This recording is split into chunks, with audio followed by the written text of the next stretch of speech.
Ons sê die woord so maklik, asof dit net deel is van die agtergrondmusiek van Kersfees. Maar Bethlehem is nie 'n dekorstuk op 'n verhoog nie. Dit is 'n besluit. Dis eintlik 'n deklarasie, 'n aanslag op hoe die wêreld werk. Welkom by die Sepcast, die tuiste van die nommer 1 netwerk vir jou lewe. Hier draai ons geliefde stories op hulle koppe, kyk na wat die geskiedenis dalk misgekyk het en ontdek saam hoe Jesus ons nooi in 'n groter storie in, daar waar ons bly, werk en speel. Die wêreld verwag paleise, God kies 'n plaas. Die wêreld verwag mag, God kies 'n ma met bloed op haar hande van geboorte. Die wêreld verwag 'n kroon, God kom lê in 'n voerbak. Welkom by die dorp wat lammetjies grootmaak en die lam homself.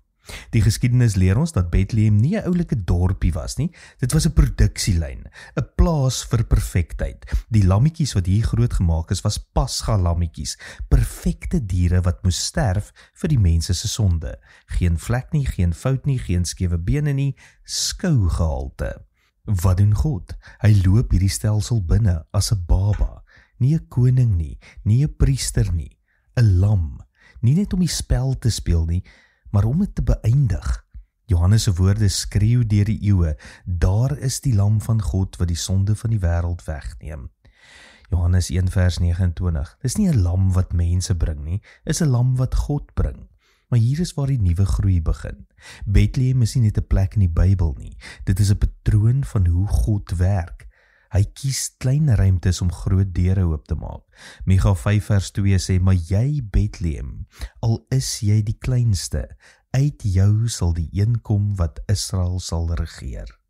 Let op die frase kleinste. God kies klein, herhaaldelik. Abraham was een man in 'n wêreld vol koninkryke. Moses was 'n babietjie in 'n mandjie. Dawid was die jongste seun in 'n veld. Maria was 'n meisie in 'n gehuggie. Jesus se bediening het begin net buite Bethlehem, 'n plek wat die elite verag het. Dis asof God ons iets wil leer. As jy wag vir groot dinge om gehoorsaam te wees, gaan jy nooit begin nie.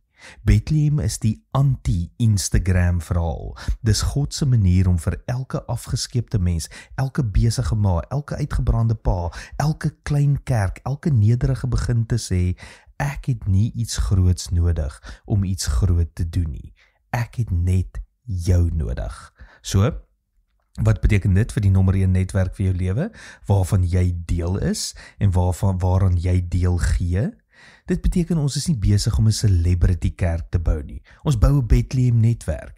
Nie 'n netwerk van prestasie nie, maar van teenwoordigheid. Nie mag eerste nie, maar mense eerste. Nie beeld eerste nie, maar identiteit eerste.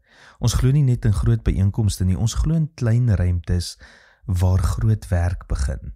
Dis hoekom wyke 'n saak maak, dis hoekom huise saak maak, dis hoekom 'n gesprek oor koffie hemels kan wees, dis hoekom 'n gebedjie in 'n kind se hart die hele evangelie kan dra, en dis hoekom jou klein lewe groot betekenis dra. Miskien voel jy klein, onsigbaar, 'n subscriber, maar nie 'n trending content creator nie.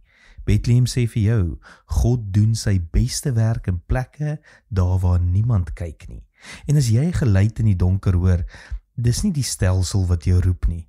Dis 'n baba wat asemhaal. Dis 'n lam wat nie wag dat jy by hom uitkom nie. Hy het reeds by jou aangekom. Tot môre, mooi loop.